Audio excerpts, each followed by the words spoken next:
கண்மணி அன்போடு காதலன் நான் எழுதும் கடிதமே. പാടുന്നതിന് മുമ്പ് കുറച്ച് ഡയലോഗുകൾ പറയും. പറയുന്ന മോസ്റ്റ് കാര്യങ്ങളും എൻ്റെ മിസ്സിങ്ങുകളാണ്, അതായത് ഉള്ളിലുള്ള ഓർമ്മകളാണ്. അത് ഓർമ്മകളും വിഷമങ്ങളൊക്കെ ഞാൻ ഇങ്ങനെ പാചകമായിട്ട് വരുന്നു.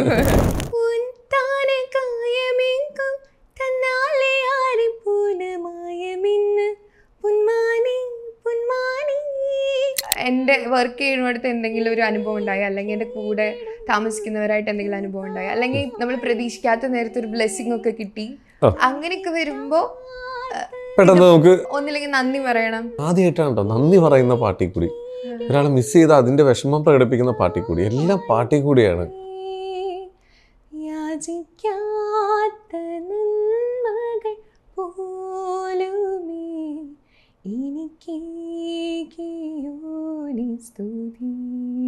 ശരിക്കും പറഞ്ഞാൽ ഈ നേഴ്സായിട്ട് വർക്ക് ചെയ്യുന്നതും നമ്മുടെ നാട്ടിൽ വർക്ക് ചെയ്യുന്ന പോലെയല്ല, കാരണം കൂടെ ആരും ഉണ്ടാവത്തില്ല. അപ്പൊ അവരും നമ്മുടെ അടുത്ത് നിങ്ങൾ മാത്രമേ ഉള്ളൂ എന്നുള്ളൊരു രീതിയിലാണ്.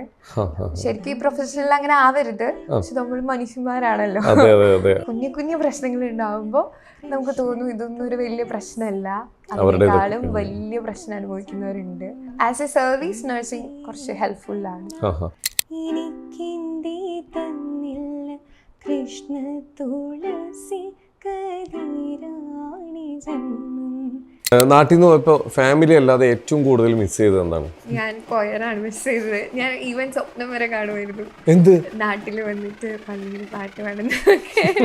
എന്നിട്ട് ഇപ്രാവശ്യം പാടിയായിരുന്നു? ഇല്ല, ഞാൻ പള്ളിയിൽ പോയിട്ടില്ല.